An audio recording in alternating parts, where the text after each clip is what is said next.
Well, turns out it was a little bit too effective. In fact, it was so effective that it blew the results completely out of proportion to points where we didn't even expect it to be this unbelievably effective.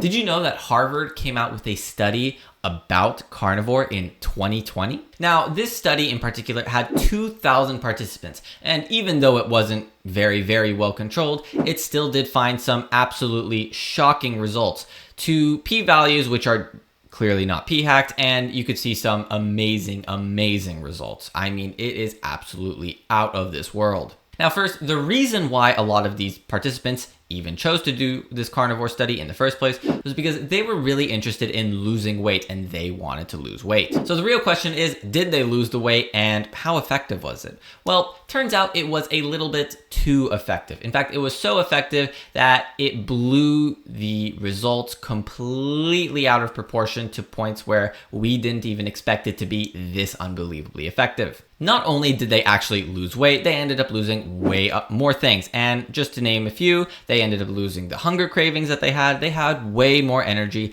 They were able to think and focus more. They were literally stronger. They had better endurance. They had better sleep. Chronic disease was also gone. They also had better memory. Gastrointestinal problems in particular just suddenly vanished. Diabetes or insulin resistance didn't seem to exist anymore.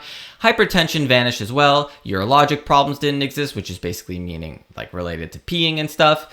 Skin problems went away, which also means acne and eczema and all those other things. And autoimmune conditions went away, and cardiovascular problems all just suddenly vanished. And by the end of it, 98% of the participants out of 2,000 people were either satisfied or extremely satisfied with the carnivore diet. You know, this is quite interesting because it's almost like all of the biochemistry in my Science Behind Carnivore playlist actually explains every single one of these.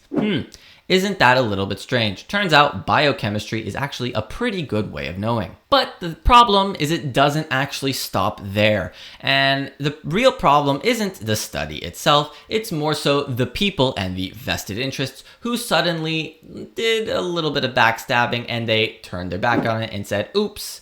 You know, even though we just advocated for carnivore, now we absolutely hate it. And I wonder why. So let's look at who exactly did this, who said this, and who they might be funded by. Because this, once again, this is where money comes into play. Now, it turns out a man by the name of Walter Willett actually had some very harsh things to say about this study because he said there could be some extremely long-term health effects.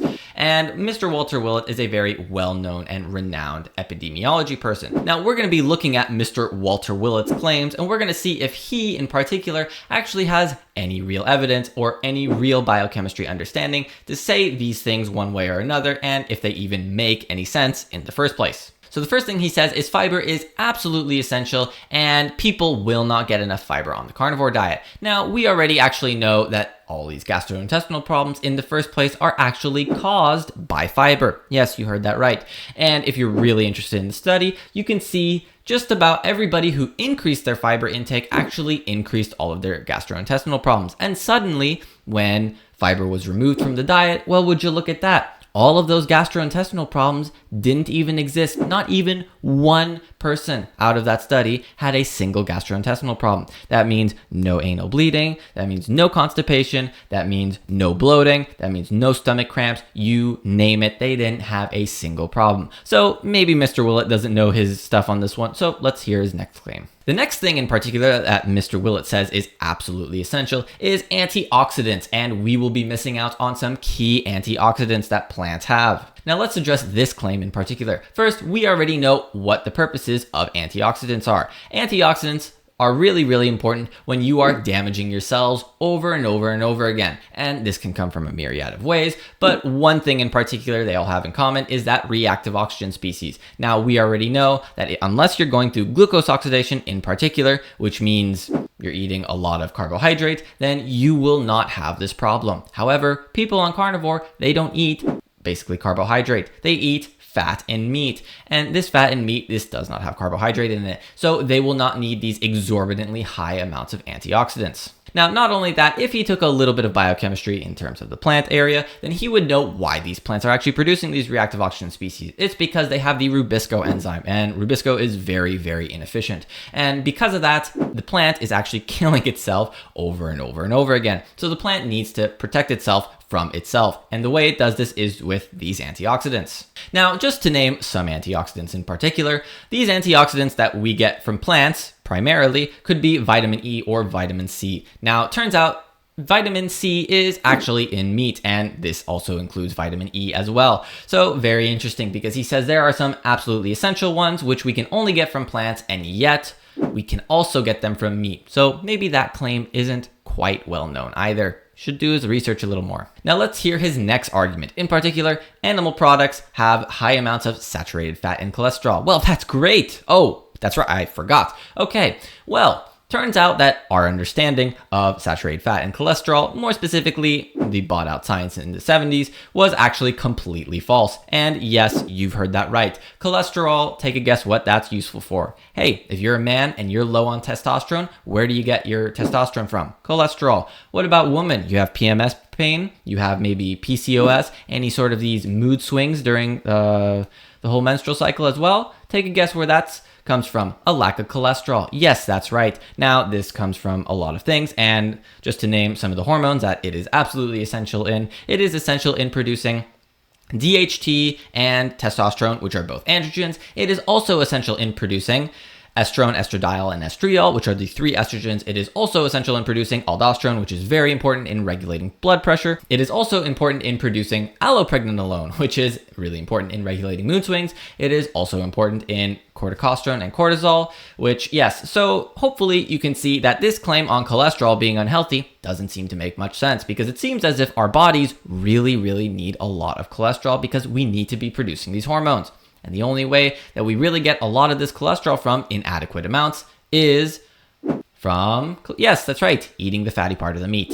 And his statement on LDL cholesterol being unhealthy, well, turns out that the institution that actually funded the study, which was supposed to be the crowning jewel in showing how LDL cholesterol is very unhealthy, actually suddenly cut funding to the study. Why would they cut funding to the study that was supposed to be the crowning jewel to show how unhealthy LDL is? Well, turns out that it didn't actually show how unhealthy LDL was. In fact, it showed how unbelievably healthy LDL was. Now, that study in particular I'm talking about is the Minnesota Coronary Heart Survey. Now, the Minnesota Coronary Heart Survey shows that actually lowering your cholesterol by about 30 milligrams per deciliter actually increases your chance of all-cause mortality by 22%. Now, that's a pretty substantial amount, because if somebody has a cholesterol 200 milligrams per deciliter higher than the other person, that means they are 140% more likely to not die, and the other person is 140% more likely to die. And why might this be exactly? Well, let's look at the biochemistry behind what exactly is happening.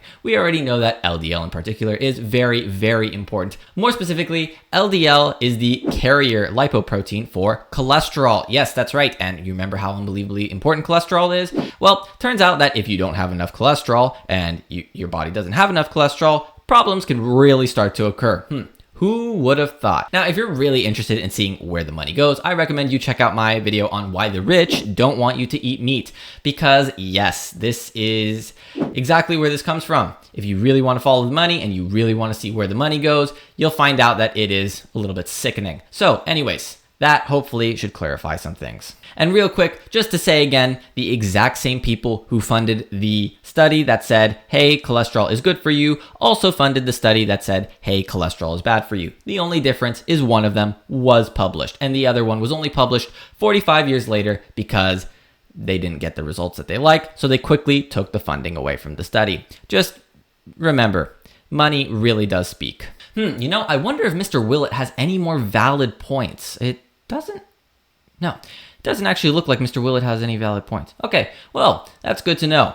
Hopefully you can see just why this is so unbelievable. Wait, Mr. Willett? Oh, would you look at that? Mr. Willett is funded by the NIH. Well, we already know that institution is compromised. A little bit suspicious, isn't it? Now, if you're really interested in knowing why exactly the NIH is compromised, then once again, I recommend you check out my video on how the rich don't want you to eat meat, because this explains all of it. You know, I actually wonder if there's anybody in particular that has legitimate, valid points against the carnivore argument related to biochemistry, because for some reason, I just can't seem to find them. What a shame. It's almost like that entire science behind carnivore playlist you could just throw at somebody and they'd go, uh-oh, I don't have any arguments left. A little strange. A little bit strange is right. So once again, thanks for watching. If you really are interested in helping support the channel, then please like, sub, and comment down below, because it really does go a long way. And if you're interested in supporting me in particular and helping the channel grow, then please click the join button down below, because that is how you can personally support me. So once again, thanks for watching. I'll see you in the next one. Peace.